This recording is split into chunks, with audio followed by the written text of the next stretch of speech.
Well, hello and welcome to the Reapplicants Learn How to Make Your ADEA application stronger presentation.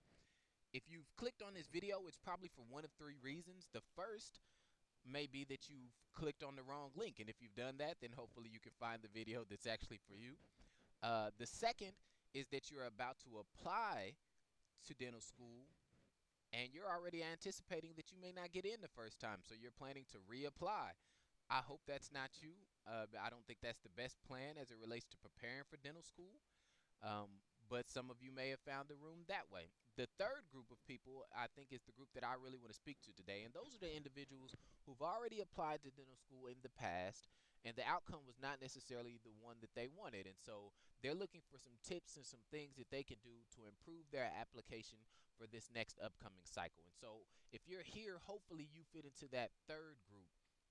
And so what I want to do today is I want to tell you first off that what I'm going to provide to you are some steps and some ideas that are going to help you, but it's not meant to be comprehensive. I'm not going to tell you everything that you could possibly do to strengthen your application, but hopefully I'll give you some ideas about some things that you can do to make your application stronger.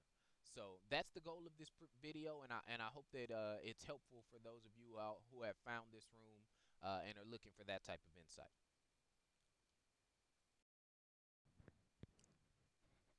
So let me first start off by introducing myself. My name is Wes Parham. I'm the Director of Dental Admissions at the UMKC School of Dentistry, which is actually home of the Fighting Kangaroos, in case you did not know. And I know many of you don't think that a kangaroo is scary, but I guarantee if you find yourself in Australia at night, you might rethink that. And so I will say that this topic that I'm talking about today is quite important to me. In my current role, I have two primary responsibilities. The first is working with students who are interested in applying to our dental school, helping them to strengthen their application, helping them to be in the best position they can be when they apply the first time. And the second is to meet with those students who applied to us who didn't necessarily get the outcome that they were looking for. I sit down with them and go through their application and talk about what they can do to help strengthen their application for the next cycle. And so that's one of the things that I'm passionate about. I want to see students succeed. I want to see them reach their goal of being a dentist. And sometimes that means that they didn't necessarily get the outcome they want the first time, but they need somebody who's going to help give them some tools and some tips that can help them move forward and progress towards that goal in the future. So this is a topic that I care deeply about, and I hope to give some information that can be beneficial for anybody who finds themselves in a situation where they have to reapply.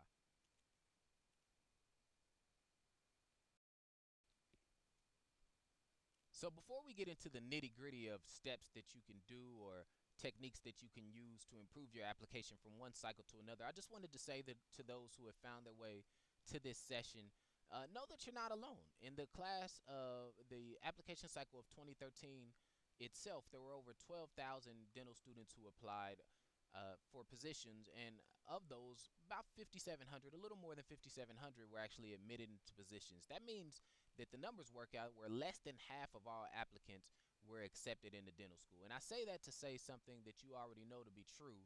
That's that dental school is competitive. It's not an easy process. So I don't want you to feel like you're alone in this process. For many students, it's a multiple cycle process, but continue to chase after that goal because it's worth it. Continue to seek after that, and don't necessarily see this as a failure or a reflection on you, but just know that you have to continue pushing forward to make that goal attainable in the future.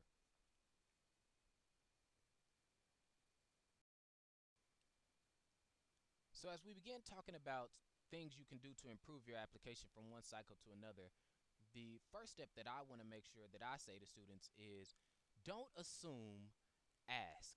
And what I mean by that is it actually has two different components. The first is pre your application. Don't assume you know what information or what kind of qualities or characteristics that a particular dental school is looking for. Ask.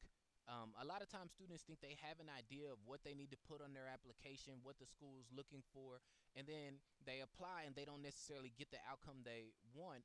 But had they taken the time to really just call the school, say what are the characteristics, what are the things you're looking for from an applicant to put themselves in a good position rather than just applying. I know a lot of times it seems like the admissions elements and admissions criteria for different schools are similar, but truthfully, each school is going to have kind of their own nuanced things, their own things that are unique to them as a community. Here at UMKC, we have some things that are particular to us as a school that we would love to see students bring to the table. So don't assume that because our criteria looks at face value like some other schools, that it is the exact same. Don't assume, ask before you apply. The second piece that I'll say is that don't assume, ask, is for those students who have applied and you didn't necessarily get the outcome you wanted, and you just assume you know what it is that kept your application from being admitted. And so every year I have a number of students who come to me and they just decide, had they retaken the DAT, this would have worked out for them. And when I finally get a hold of them and I sit down with them and I talk with them, a lot of times it has nothing to do with their DAT score. It has some elements, some things to do with other elements of their application. So don't assume you know what it is that held your application back, or you know what you need to do from one cycle to the next. Ask. Know that most dental schools have a policy where they want you to call in and say, hey, I didn't get the outcome that I wanted the first time around. What can I do to strengthen my application? Where were the areas that were challenging for me so that I can improve those in the future? So don't assume, ask. Ask before you apply, and ask after you've already applied. That way, number one, you don't limit your options because you know what schools are looking for, the ones that you might possibly fit with, and then you don't waste your energy because you know that where you applied, where you're directing your energy as it relates to improving your application for the next cycle. So don't assume, ask. So the next step that I'll mention as it relates to improving your application from one cycle to another is don't get comfortable, go above and beyond.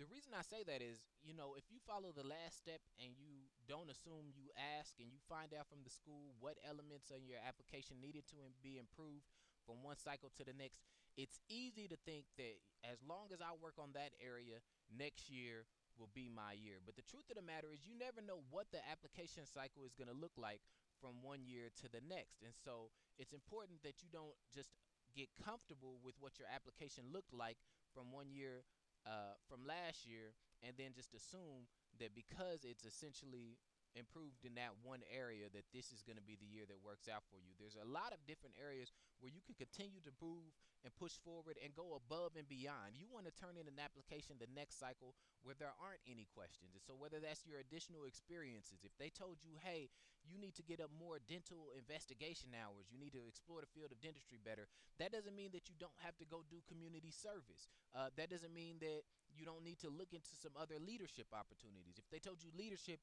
is an area where you need to focus at, that doesn't mean that you can then start slacking on your academics, or you could take a year off for your academics.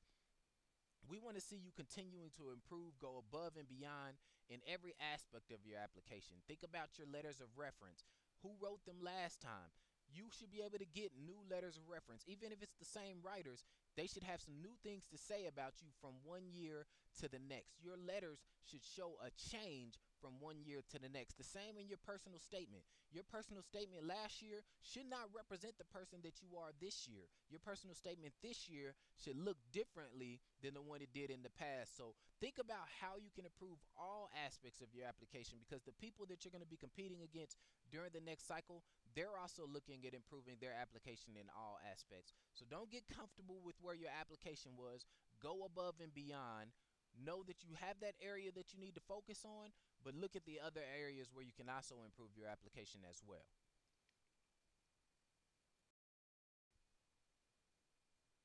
The third step I'll share about improving your application from one cycle to the next is to make sure that you check in and you follow up.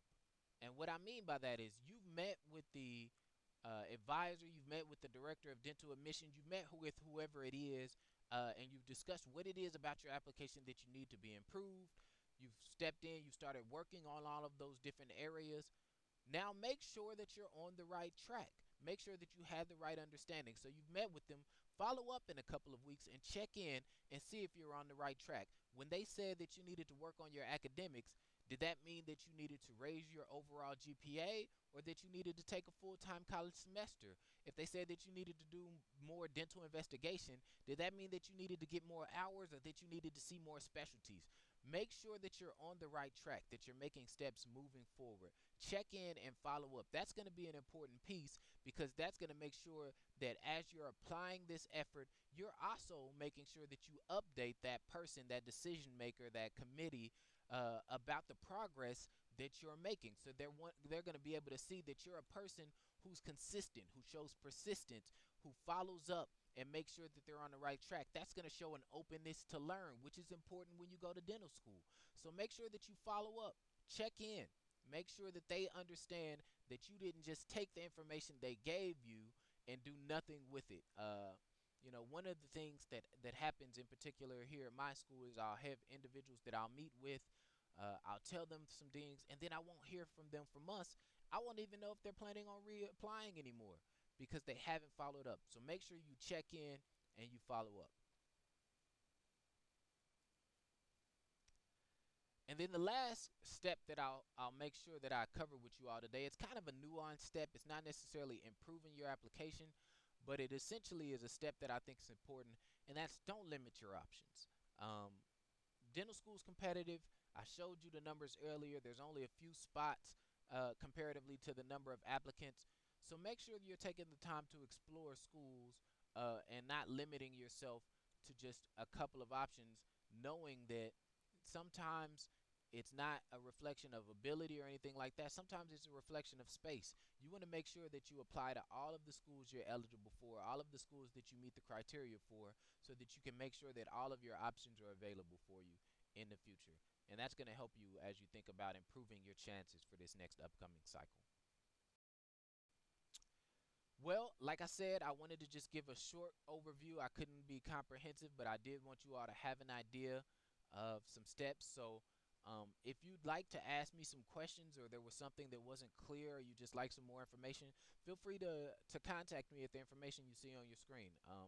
I love to chat with students. I'd love to answer any questions that you may have. So hopefully this was helpful. If you want to talk to me more, my contact information is there for you.